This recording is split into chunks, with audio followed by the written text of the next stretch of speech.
But the mantra is survive and thrive. And if you see the history in 85, there were 6,000 listed companies in Nasdaq. Only 10% survived, but survival was there. And in 2008 too, the economy went down, again we survived. So this kind of things happen. And normally, after what the loss due to COVID is happening, investment decisions will have to be taken. And if you get even 1/3 of it decisions correct, then you are a winner. 2/3 may be wrong. And many small companies may perish. But the normalcy is going to return very slowly, not as fast as is expected. US and India car companies are opening up. Oil prices are coming back to $1.30. China oil demand is going up. So I think we should be back as soon as things open up. Because at this moment there's a lot of panic. Once the panic stops, things will start happening. Thank you.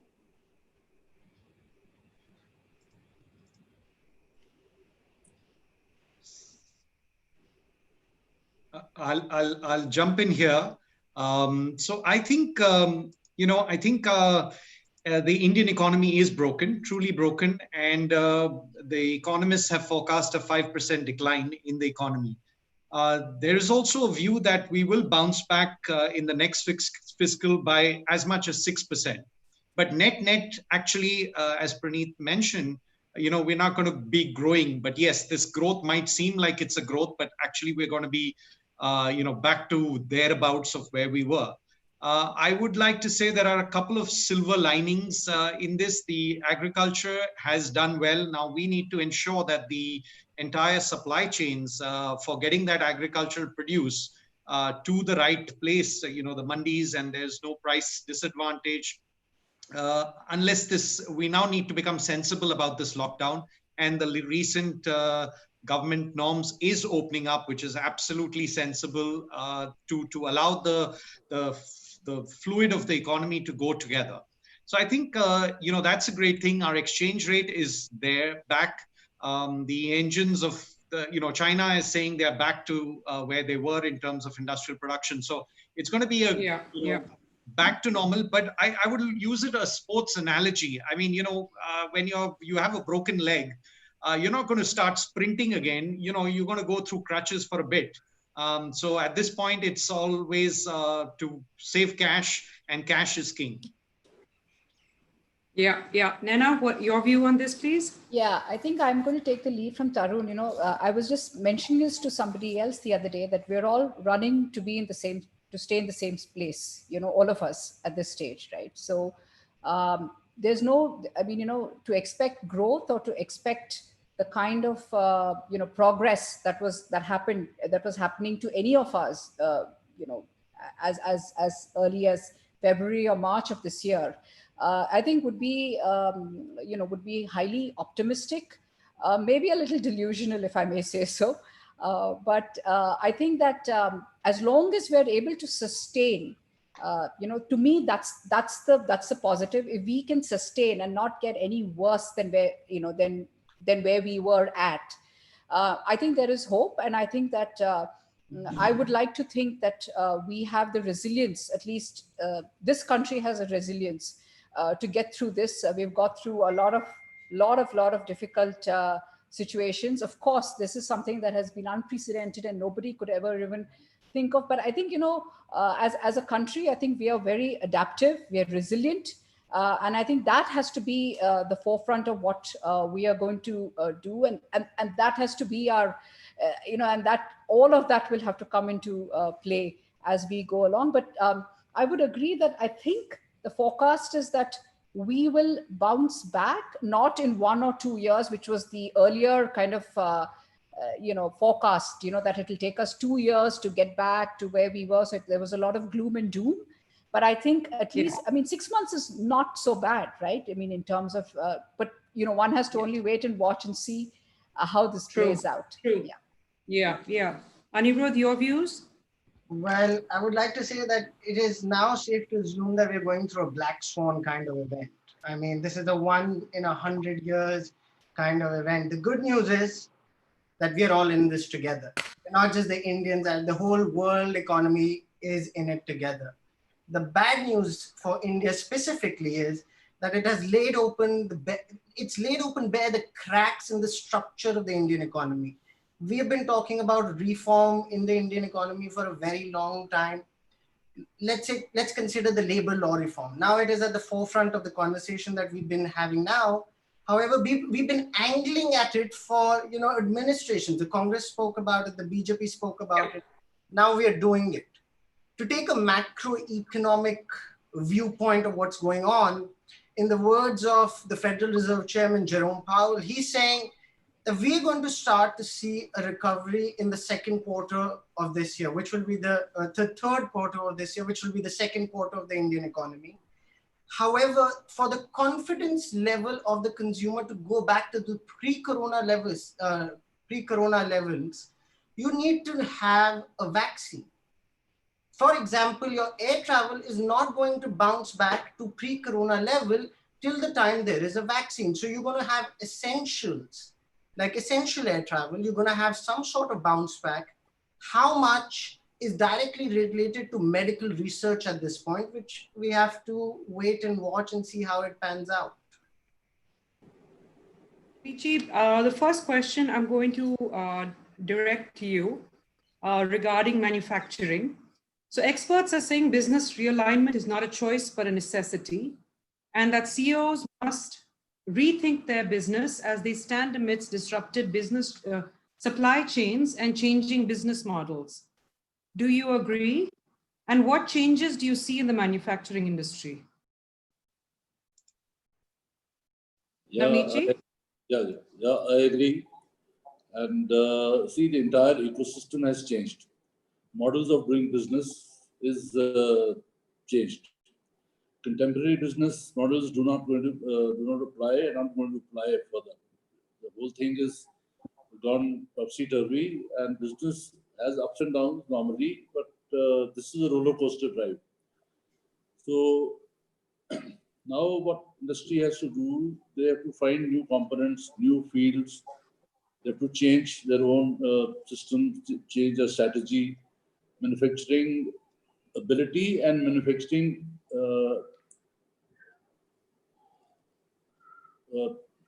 ability and also the alignment. So that has to be changed because there's going to be very big unpredictability in demand and supply. So business who are doing business have to be very agile to change and in the demand at a very short notice. They have to look at new markets. They have to, the mantra is that they have to enhance revenue, diversify into new products, new portfolios, and the health, like if somebody wants to go into healthcare, he has to go into healthcare with new technology. If somebody is doing business in textile, he has to go for textiles with technical textiles. So the whole model is going to change. I would not say business is going to shrink, but overall, the companies are going to shrink and there will be more dependence on MSME if they give the right quality. Right.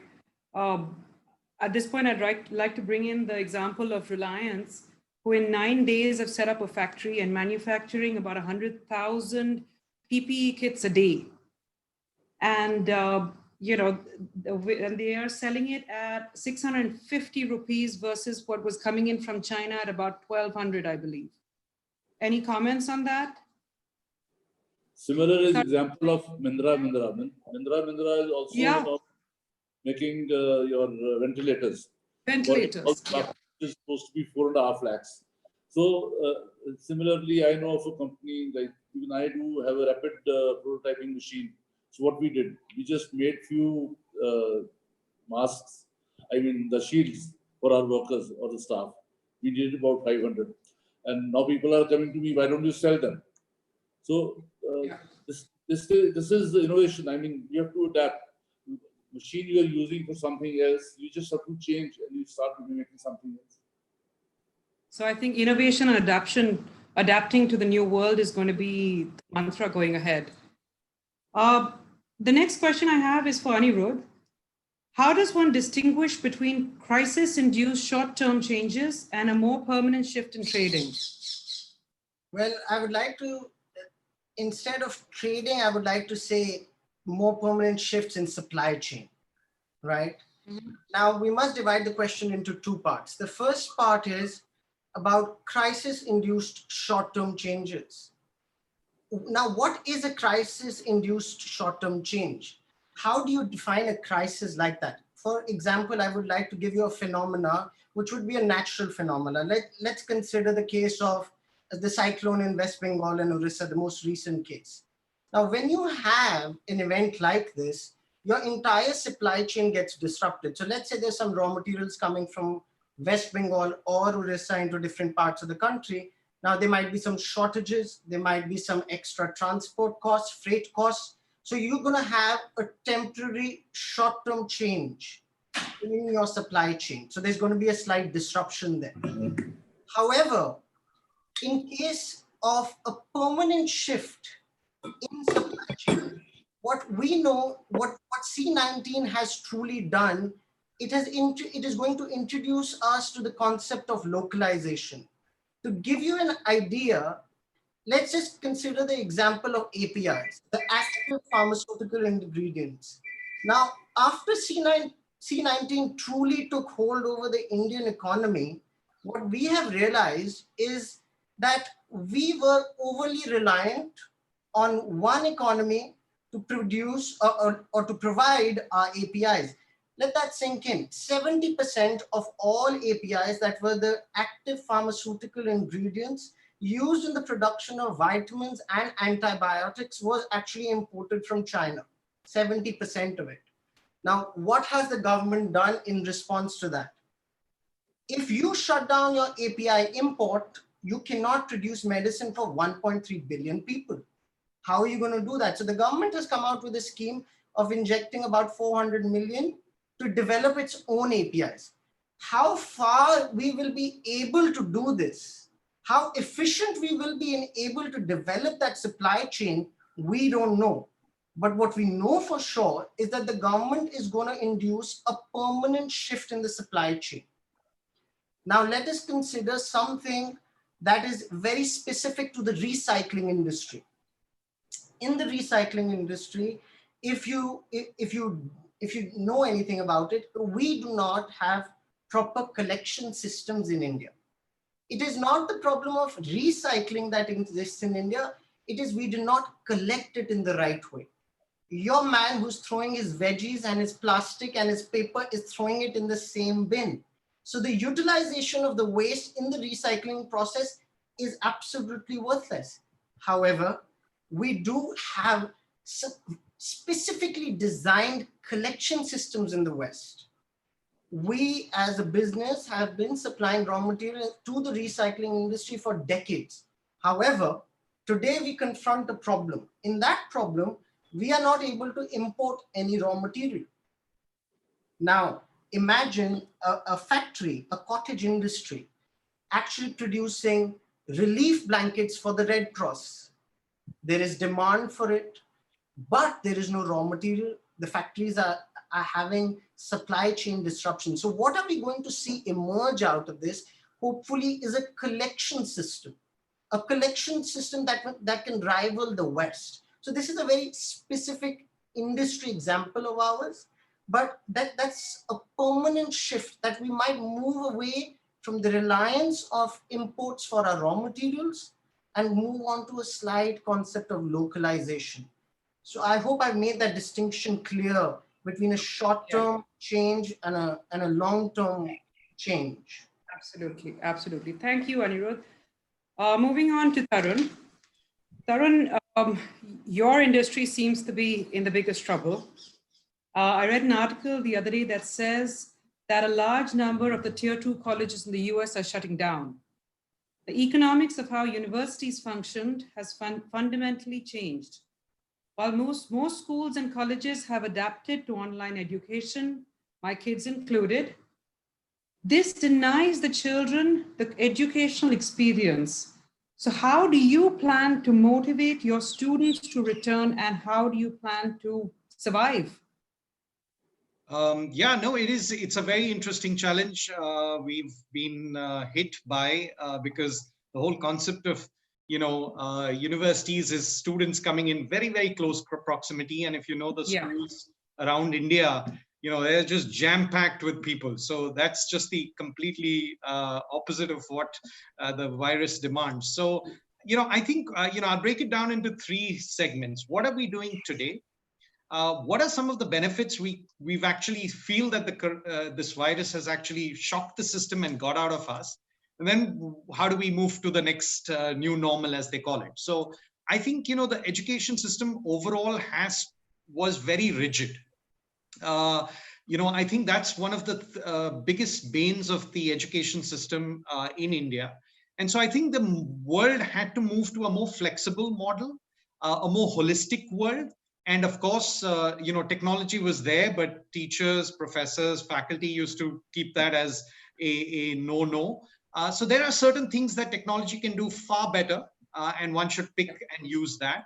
So clearly, most universities have immediately jumped onto the technology bandwagon, got mobile apps, got the Zoom platforms integrated, got into live synchronous teaching so that the student doesn't lose out the academic part of it. So that was an immediate, Scotch tape solution, if you may call it. Right. Of course, so we did the same. We innovated with the concept of the flipped classrooms that, okay, let's, traditional method of teaching was sage on stage. The guru comes up, gives a bhashan, and everybody needs to pick it up.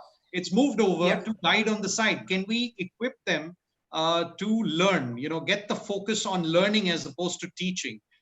So, you do flipped classrooms where there's a lot of interaction. I push my faculty to do, make it so interactive that they forget that they are in the real, in this virtual world, so to say. Right. Start doing problem solving in classrooms to, flip the examination pattern. So funnily, the first examination we conducted was, I actually said Universal Business School today is in 25 states. Because the faculty were, of course, through camera, but actually the student was being invigilated by the parent, with the parent having his own camera, right? So it was kind of two camera system. I mean, it's crazy, right? We tried all these. Yeah, we tried these things, but I think the concept of education should be that which the British have always followed, which is the Bloom's taxonomy, which is focus on the higher learning. The innovativeness, the out-of-the-box thinking. So why do we need to have closed book exams? Why not keep it open book? Give them a case study, let them think, come out with innovative solutions, rather than the traditional focus on the memory, right? So some of that was the immediate change. I think this lockdown has also given us a very interesting perspective. If you ask me, even 2 months ago or 3 months ago, I could have been productive working from home, I would have said 0 chance, 0.0 chance. So the world has actually flipped themselves. The TCS has said 75% of their workforce will never go back. I mean, that's shocking. Twitter, Facebook, Google has said till 2021, nobody needs to go back unless it's critical, right? So that world, the business world has changed. So how can we, if my students are going into that business world, which is a work from home world, I think it's great from an experiential standpoint to learn also to work from home, to study from home, right? You're going to go into that world, which is going to increasingly adapt that model. So, get used to it, buddy. This is the new world. You're going to go, you might say, I want to be face-to-face, but when you go to work, you're going to be sitting in your house or your residence, right? So I think it's an important skill to get, and to increase the productivity also. We've seen our productivity has been up. In fact, my wife says he's worked more actually working from home, and I'm sure most of you guys feel the same way. So I think that's one of the areas. The other area we saw was that we wanted to get industry into our classroom. Now, always it was a difficult choice to get someone to, come take out half his day. Now, yeah. I have on call industry guys who I say, come on, guys, you're in this classroom right now. Literally. So industry getting into the classroom has been like flipping a switch. And so every week we get these heads of businesses, CEOs. So our students love it. And I can't tell you, we have 1,000 interactions on a 1 hour call, which is not even happening in the Wow. classroom. So some of that is Right. interesting because these are the world of teaching curiosity. And now coming to how do we get them back? So we've put together a massive package saying, okay, let's do all the stuff which we can do through this model, which it's not perfect. It's not 100%. I would never say that. It's 80, 85%. Let's get that out of the way so that when you come back, we'll have it completely experiential learning where you're going to be hands on deck learning, right? So as a business school, I think that's what we've made it. Some really innovative tools. We wouldn't have been pushed to innovate and create, simulations and so on. So we've done all of that. Of course, focus is going to be on safety, health, all of that, hygiene stuff, which is going to be mandatory for educations. And I think it's about showing empathy and concern because there is a safety risk, and we have to acknowledge that. And we'll tell the parents, if you're not confident, please don't send your students. We'll figure out a way to manage this process till then. And I think, if you respect the learner, you enable their thinking and provide these flexible parameters. Like literally in my classroom last week, I had 5 people from outside India. I would never have happened in the real world, right? We would have got a typical standard operating procedure. So I think some of this has, you pivot to a new world, take the best out of it. And of course, we are all praying for the virus vaccine. True. I would like to add something. 2 points. Yes, Anirudh. Firstly, as Mr. Anand truly pointed out, we've had the technology to go into what we call the digital Rubicon. We had the technology, we had Zoom, we had everything. But suddenly we had been forced to cross the bridge, and the bridge is C19. That bridge became inevitable that you had to move into this. But I feel another good thing that's going to come out of it, that your students will become more self-disciplined because they need to monitor themselves rather than a teacher to monitor them or a boss to sit on their heads to actually say, you got to get this done. It's going to become a system where you have to self-monitor yourself because otherwise it's going to show in your performance. So a new era might come in, but might be a better era if you look at it. True, true. Moving on, Naina, I wanted to ask you, so Indonesia and Vietnam, I hear, have become the preferred destinations for companies leaving China. Why couldn't the Indian economy attract such investors? And what reform should the Indian government take to attract such investors leaving China? Thank you for that, Praneet. Very, very important question because let me just take a step back before I answer your question. Early 90s, if you remember, IT, we attracted IT investments in India. You had the cream of IT industries coming and investing in India. There were hubs, IT hubs, whether it was Bangalore, Delhi, Gurgaon, these are the places that IT companies kind of mushroom, and they had as large offices as they had in their home country, in India. Why did that happen? So let's take a lesson from that. That happened because there were consolidated IT policies, there were special concessions, there were rebates, there were all kinds of attractive schemes that allowed or permitted or facilitated or attracted this kind of investment into our country, right? We had IT parks, we had SEZs, we had ST, even today we have those, right? And I've done so much of work on these. In fact, even when they were being set up, the policy, the regulation, I mean, there was so much effort taken by every government. And I was in the thick of it because I was in Bangalore at that time. So, Bangalore was the first of these cities to kind of have this, this kind of investments. So, you kind of attracted that because you made it easy for them to come and invest, right? True. I think India today is poised. I think it's a rebirth of the manufacturing industry, if I may say so, if I may be so bold to say so. I think it will be a rebirth of the manufacturing industry, but we have to play our cards right. And I would still say that we are ahead. We are 15 years ahead of a Vietnam or Indonesia because, first of all, language. Language has never been a problem in India. Even today, Vietnam and Indonesia, there's a lot of language barriers, right?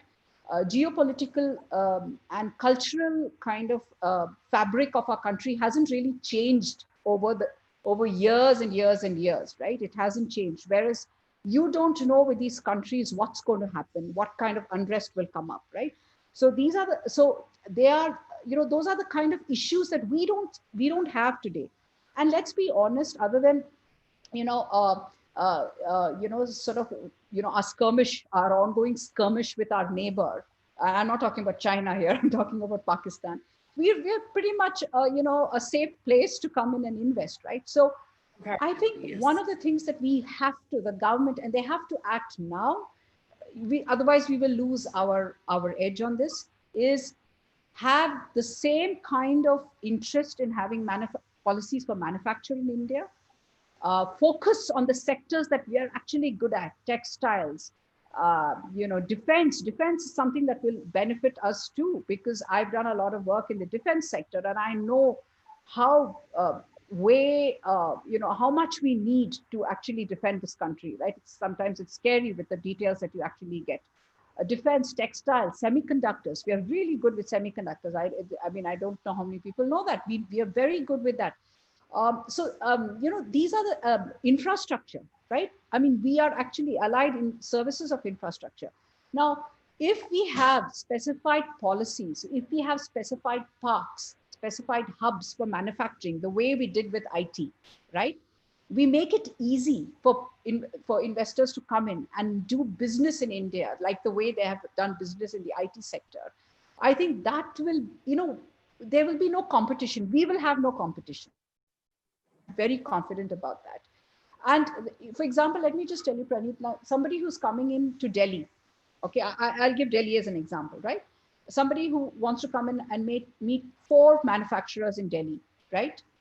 Somebody is situated in Gurgaon, somebody's situated in Noida, somebody is in Delhi, and travel time going back and forth. Then that is only one leg of their issue, right? Then the next thing that they'll have to do is manufacturing. Where are the manufacturing facilities situated? Salem, Coimbatore, there's another, they're in some other place. They're nowhere where the corporate office is, right? So it takes them 2 weeks, right? To finally, you say, okay, I'm shortlisted a manufacturer and I'm going to do business with them, right? Whereas in China, and I've been to China, so I've seen these things. In China, you go there, 3 days, the same 2 weeks, in 3 days, you're done, right? Because corporate offices are all clustered in one place. Your manufacturing hub is right outside the city. Everything is situated there. 3 days it takes for you to finally identify so think about it. Why would they come to India when it's just a logistic nightmare of doing business, right? And I'm glad that I'm glad with a little bit of caution that some of the labor laws are being overhauled, right? Because they have kind of, been a little bit of stumbling block in kind of getting efficiency on the ground. But that's just one part of it, Praneeth. I think that if we really work the way we did for the IT sector, we did that for manufacturing today. And now is our chance. This is our opportunity. This is our golden opportunity to get, because we have what Indonesia, Vietnam, and these countries don't have, right? We first of all, we have language. We have a pretty solid sort of environment in this country, and we are tried and tested, right? We are not going away anywhere as a country, right? So I think that if we get that sorted, and we are intelligent about that, and we are quick about that, I don't see why we should not,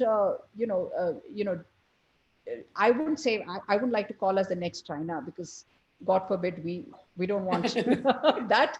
But I would say term that, I think I would stay away from. yeah. But I think that we would be the India, the heydays of manufacturing that India had. I think we would be better at it today. The last thing that I would say, that again, from a China perspective, that we have an advantage over is, in China, you manufacture and you send it out, right? Whereas in India, we have technology, right?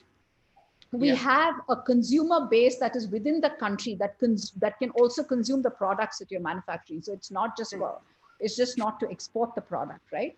So you not just you have manufacturing, you have the added advantage of IP, intellectual property. And in India, it is far more protected and far more, less probability of it being, sort of infringed upon or infringing on some other. We're pretty good with that thing. So if we have that, and we have accountability standards which are international, which are subject to international disclosure norms. For example, if I look at a DD, if I do a diligence today, internationally in a diligence, right, you have a data room exclusion, what you call a data room exclusion, right, which is, you say anything in the data room that's excluded from your warranties and indemnities. In India, we don't accept that. That we have to have specific disclosure. So our standards are so much higher, even from a legal perspective, to protect the investor, right? Our standards, our practice, everything is so much more robust. I think that if we could just bridge that gap, and we have the opportunity today to do that, with all these other factors that we already have. We don't have to invent them. We don't have to create them. We already have them. We'd be a force to reckon with. Thank you, Naina. That's very heartening to hear. So the next question I have is regarding collaborations. So in today's world, it seems like competitors world over are now becoming partners. It helps companies keep prices low, something that we all need to work on, and giving them a competitive advantage. In the local scenario, is it feasible to think of collaborations and cooperations where input factors can be shared? Naavneet? Collaborations are going to happen, and this is the need of the day, cooperation and collaboration. If you have rightly said that GE and Ford came together to make ventilators, people are working with cooperations, collaborations. Factors of production can be shared at local level by making clusters. And in reference to MSME, especially local clusters, sharing resources, pooling services for cutting costs, because eventually we have to now enter a competitive world. So this will be the norm of the day. That we, in MSME sectors especially, we will not be able to hire people with for traditional expenses on MSME. So if you share resources, pooling of services, then what this says that we have to conserve and save resources across the board to create, semblance of viability. And we have to remove wastages. So this getting together is a must to be viable. And there'll be new, we'll have to adapt to the new set of rules to minimize risks and survive this slowdown. And over and above this,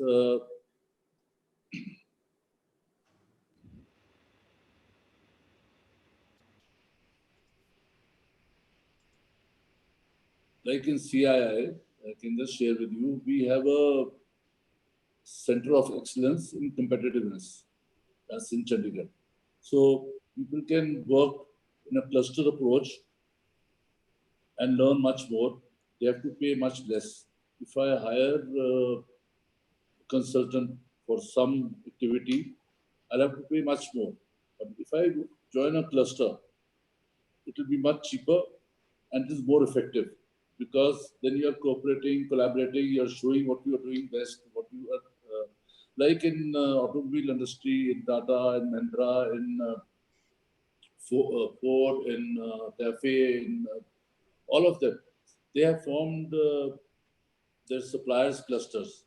They have divided them into a group of 10 people, 20 people. They invite you and they take you to their premises. They bring them to each other's premises. Our strengths and weaknesses are shared, and then they almost handhold us to get to the next level. So in automobile, this cluster approach is happening, this cooperation is happening, and you rightly said that they're becoming partners. Yes, that too is happening. The big groups are joining together. They're reducing the number of CEOs. They're reducing the number of officials. So all this is going to take place. And this is now the need of the day. You have to cooperate. You have to collaborate.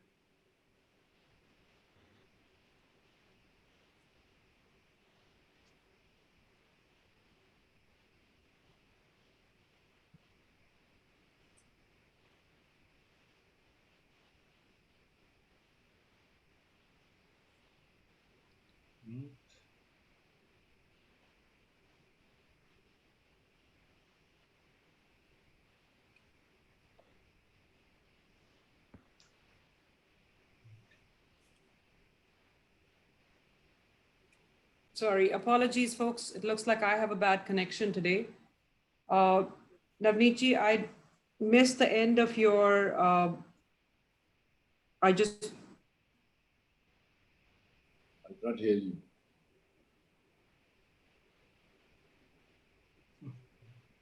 Should we move on, or is there anything else you want to add? No, You hear me? Yep.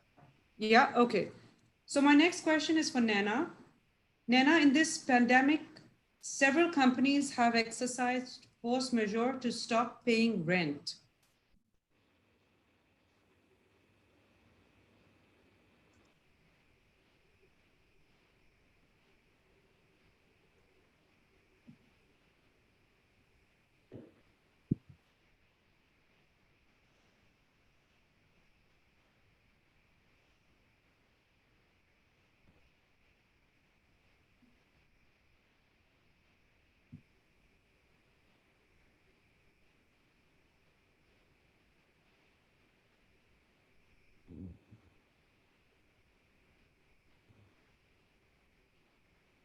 We can just wait for her to come back. I Yeah, think yeah. a minute or so.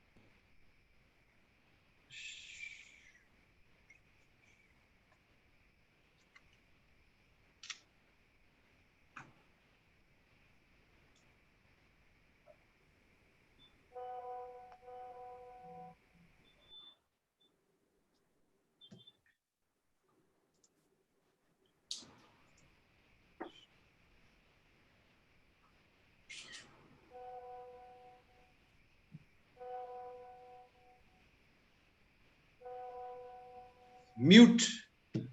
You're on mute. Yes. Naina, were you able to hear my question? No, we lost you right at the beginning. I am sorry, apologies, folks. In this pandemic, several companies have exercised force majeure to stop paying rent. How easy is it to legally enforce force majeure in contract? What standing does a business have to implement it? And for what all contracts can this be implemented? So yeah, this is quite a question, Praneeth, and I think there's been so much fatigue around force majeure discussion. So I'll try and keep it short because I think this topic has been done to death. But let me just break it down and make it very simple, even for the non-lawyers in the audience. let me just be very clear. Now, people are using force majeure and frustration of contract interchangeably. I think you all must have heard over, about this over a period of time. Force majeure is a creation of contract. It is what you put in a contract. Frustration of a contract is a statutory principle, right? So you can't interchange one with the other. A force majeure can lead to a frustration of a contract, right? But it is not necessary that force majeure equates to frustration of a contract at every given situation. So let me just come, and today I think a lot of courts have also opined, but I won't bore you with the details, but this is my take on it. Where you have to, when you want to apply force majeure in any contract, since it is a creation of the contract, it is only natural, it is only logical that you go back to the wording of the contract and you look at what the word or the clause on force majeure says. Does it really talk about an epidemic? Does it talk about a pandemic?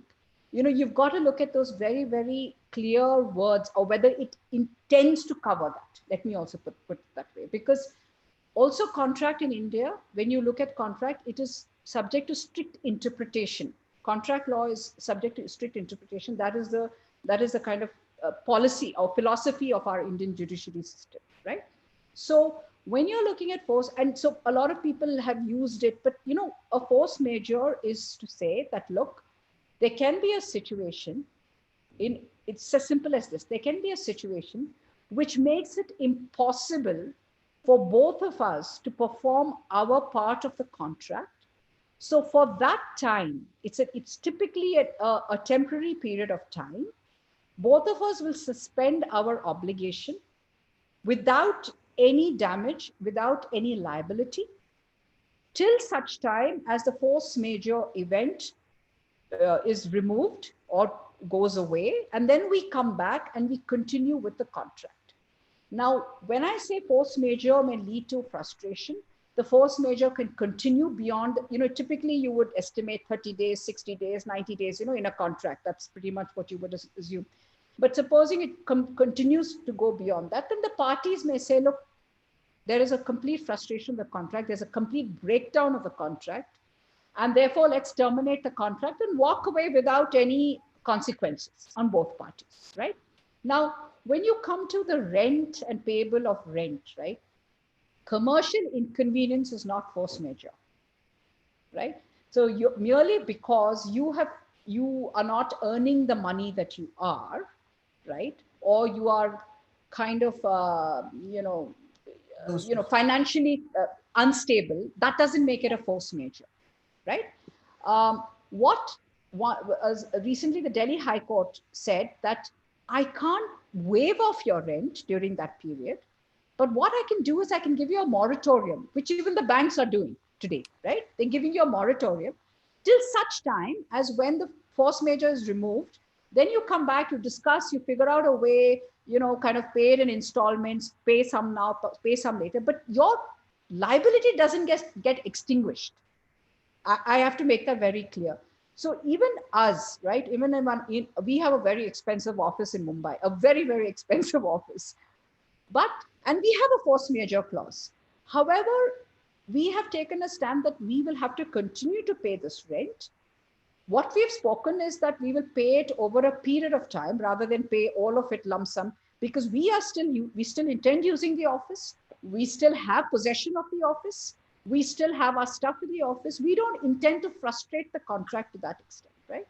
So I think, and that is the stand, even if you look at financial agreements, you look at commercial contracts, those are the kind of interpretation that is a more, reasonable interpretation, I would think. It's, in this panic, everyone has just jumped on the force majeure bandwagon, if I may call it that, without understanding, what is the consequences of that, right? I mean, it's commercial inconvenience is not a force majeure. It's actually saying that, look, I can't, I'm unable. There is no way I can perform this contract. It is, life or the circumstances have made it impossible for me to perform this contract, right? That's what it is. And that is typically for a limited period of time. After even the moratorium by the banks, it doesn't mean your liability is extinguished, right? You've got a breather. That's what you've got, right? So, and if you intend to say, okay, frustration is, okay, you know what? I cannot use this office in the foreseeable future. I intend to give this up. And I can't pay anymore. So just adjust my security deposit to whatever it is, and let's walk away from this contract, right? The contract is frustrated, but I am not liable to give you a 3-month notice or a 4-month notice under the contract. I'm going to terminate it as of today without consequence, right? I can say that, but I can't say that I don't have to pay you, right? So that is what, in a nutshell, is force majeure. Now, some of the force majeure clauses have this where they say, especially in rent agreements, where they say where the space is unfit for occupation or unfit for use, right? There, I have, one could think about saying that if it's a containment zone, for example, it is unfit for use or unfit for occupation, right? If it's in a containment zone, like Bombay, pretty much every area is a containment zone, right? However, again, does the liability get extinguished per se, or does it get deferred? That is something that one will have to, again, go back to the contract. But my point is that force majeure is not a statutory right. You don't have it in law. It's a contract. It's a creation of contract. And if your contract doesn't have it, Prani, you can't just apply it. You can't just say, oh, law of frustration allows me to apply it. You can't do that. That's my opinion. Thank you so much for the clarification, Naina. Anirudh, moving on to you. So during this lockdown, about 45 to 50% of global jobs have been lost, and social scientists expect the crisis to have lasting adverse effects for the next 5 years. What advice do you have for young people struggling to survive? Well, let me start by saying it is unfortunate to see what is going on.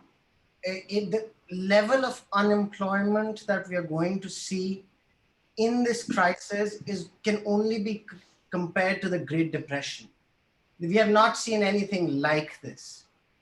In the US, India doesn't have specific data that is coming out on unemployment, and I assume it is really bad. But in the US, they're expecting 25 to 30% unemployment. Now, in order to answer this question, there's a word in your question called crisis to have lasting effects. In order to answer that, let's consider 3 case in points. The first one, when we had World War II, it was a crisis. It led to the adoption of women into the workforce. When we had 9/11, we had stricter aviation policy come into place. When you have SARS or MERS or C-19, you're going to see a brick and mortar failure, which has been in the making for years, and adoption of e-commerce and online retail. So every crisis leads to an attitudinal shift. Now, in order to describe what is going to happen out of this, now, and Mr. Anand would be well versed with this, when a student walks into his college, the primary objective of that student is to walk away with an employable skill set. The 2 words are employable skill set. And why is that? Because a student wants to go out and make an independent livelihood. Now, if I was a graduate who graduated in 2020, or let's say 2021 or 2022, I know I've spent a significant amount of resources coming up to this point of graduation with a certain employable skill set. However, C-19 might render those skill sets redundant and they might not work. So let's consider a case in point of a hospitality graduate. A graduate who's worked very hard for 3 years is going to come out and expect to be hired by Taj or Oberoi or another hospitality brand. But we know for a fact that the hospitality sector is going to downsize for the next 1, 2, 3 years till we can actually see recovery in the sector, right? So if I was a student, what am I saying to myself? I have an employable skill set that can be divided into a skill set that can still be used and skill set that has been rendered redundant from now. So do I need to look at myself and go back under the umbrella of an institution or college to again develop a skill set or polish a skill set that is more in tune with this, with the society or the economy post a C-19 crisis? So that is something we must tell our audience, that look, there's going to be pain, there's going to be suffering. But if we work on ourselves and if students learn that it is the onus is on the students, it's not on the industry that is struggling to survive. I know, but if you adapt, if one industry is going to die, another is going to blossom. We've got JCPenney declaring bankruptcy, but we've got Amazon hiring another 200,000 people.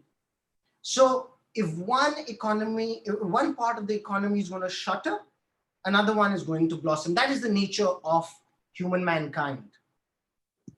Another point that I brought up with Mr. Anand when he was making the point of education is the crossing into the digital Rubicon. We are here. We are going to finally cross into a digital Rubicon. I'll give you an example. There were inspection agencies sitting in the United States who were inspecting manufacturing plants in Bangalore. C-19 has rendered it ineffective that you cannot travel. Earlier, those people had to actually fly 24 hours, come to Bangalore. They were jet lagged. The manufacturers found it intrusive. It was a painful process. However, inspection cannot stop. The manufacturing cannot stop, but non-essential travel has stopped. So what has the company in the US done? They've said, we are trying to come up with a solution. So what they told the manufacturing industry, let's consider this room. In this room, we need to monitor these processes that are in place right now. And we want you to install digital cameras everywhere. What happened? Suddenly, you've got an inspection agent sitting in his home in New York, inspecting multiple factories around the world, right? Being paid by another agency, right? Now, it is less intrusive for the manufacturer. They can focus on their work. There's no travel. And suddenly we moved off into inspection into the digital Rubicon. If you ask the inspection agency 5 months back, as Mr. Anand said, can you do this? They would have said, no chance. We need to go there to inspect those things. But now technology has enabled that. C-19, if you look at it positively, will become the bridge to cross into that digital virtual world, which we are doing right now. 75 participants sitting all over India, maybe wherever they are, and they're listening to something constructive, hopefully. If you look at it positively, you are going to better yourself. You're going to develop yourself. And new, better opportunities are going to come out of this. If you are too rigid, if you're not flexible, if you do not adapt and you do not develop a skill set, unfortunately, it's going to be a hard ride. But that is a lesson we have learned from every crisis, as I pointed out. In 2008, when banks were going, look, banking was one of the most sought after profession coming out of Ivy League MBAs. However, after 2008, the paradigm shift was to go to technology. Silicon Valley boomed. I mean, the kind of growth we've seen in the US stock market or the Indian stock market from 2009 to 2020 is unparalleled. But that was a result of a crisis, right? However, I would like to say this is a medical crisis as well. So we need to put into this extra layer of security of human lives not being put at risk. But I believe humanity has always adapted. I mean, history is littered with these examples. And I believe opportunities are going to come up. Wonderful, Anirudh. Thank you so much. Tarun, what are your expectations from the government in view of the threat of recession that's looming large? So to keep it short, and we're out of time. So I think, I was pretty impressed by the European model of supporting and the German model of supporting, rather than this focus on the supply side. can we not just go on to the demand side and create demand, because that's what it is. People are not going to take more loans. If I was a manufacturer, I'm not going to go and set up a new factory when my sales are plummeting or my shops aren't even allowed to open. So I think the engine needs to focus on the demand side, and to keep people to have a demand, you should have your jobs. And what these guys have done in Europe has been phenomenal. I was just amazed to hear that they are funding the companies. There are hundreds of examples. They are saying, we will take care of 85% of your salary bill, right? If I got a call like this from my government, I don't know when that would happen. I'd be like, wow, relieved. And as your rent is, you don't have to pay your rent for the next 6 months. You will have to pay it, payable when able or within a period of sensible time. So if you take these two costs and put it aside, then me as a manufacturer is like, okay, now I have the firepower to produce to, the market is there and come up. So I think demand focus is critical. We've been talking of labor reforms, land reforms is another thing. Absolutely. Supply chains are not good. We are not there yet. It's tough. So I think that's where I would go with. Brilliant, Tarun. Guys, we're running short of time, so I'm going to bring on two quick guests. Vrinda, can you get Kanav Kapoor on?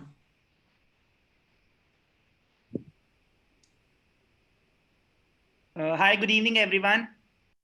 Good evening. Good evening, Kanav. Evening.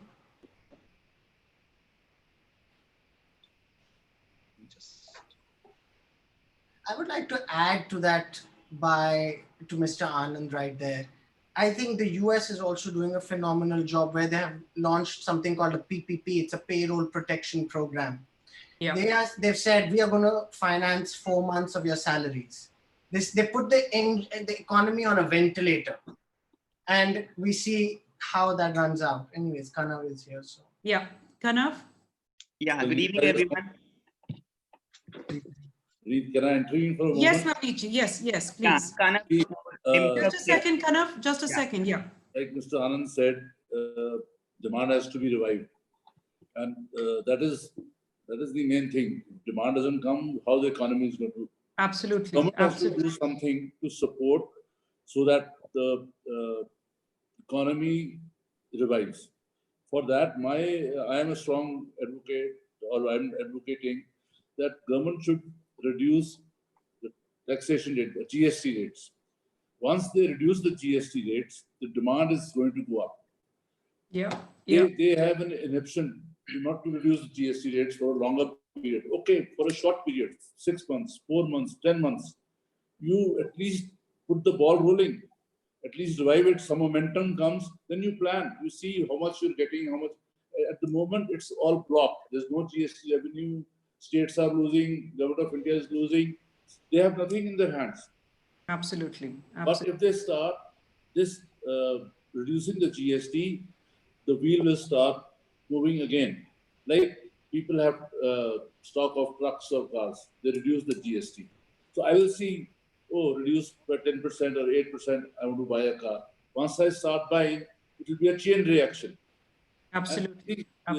This has already been done earlier. In 2008, we just should borrow leave from that government. They reduced the VAT from 16% to 8% for 3 months. Then they made it 10. Then after a year, they made it 12. And they stuck to the 12. They saw the revenue coming. They saw whatever they were getting, the revenue for the government or for the states. That amount of quantum was there. So that is how it should be done. Little bit inflation here, there, nitty-gritties like deflation, this will come. So at that moment, they can decide. This is what I just wanted to put. That's a brilliant suggestion, Naavneet ji. I'm going to take Kanav's question. Okay, so I have a question for Anirudh. So the question is, while India startups are only a small portion of the larger economy, do you think the current crisis is the best time to look into startups as they can solve market problems through better, cheaper, and faster ways? I mean, if we were to consider a startup addresses a problem that has never been addressed before. That is the true definition of a startup. Yeah. If you're trying to start a business that is already tackling a certain problem, then I feel that this is not the time. But if you think that there is a gap in the market that is not being addressed, or there is a gap that has opened up now because of C19, maybe this is the right time. Because you see, every startup, let's consider the example of Uber. Uber is a very simple idea. I mean, to call a taxi to your home in a metropolis, it was a nightmare. It was a simple idea. It was the need of the hour. Today, the need of the hour is something else. And if you truly think that your startup is going to address that problem, the need of the hour, then sure. Yes, there might be limited resources. There might be limited funding. There might be limited demand because there's a demand shock and supply shock. Still, if there is a gap, people will adapt to it. So I think it depends on the idea. It depends a lot on the execution. It depends on the niche of the market that you're trying to fulfill. And I'm sure there's every time is ripe as long as you're doing the right thing. Anybody else like to add to that? I would just add, ideas are cheap. It's the execution, right? So you need to have a risk muscle, and that's what we would say. If you got your risk muscle built up, then absolutely jump in, but focus on execution. Thank you so much, Tarun. Thank you so much, everyone. Vrinda, can we get Aryan Khanna on?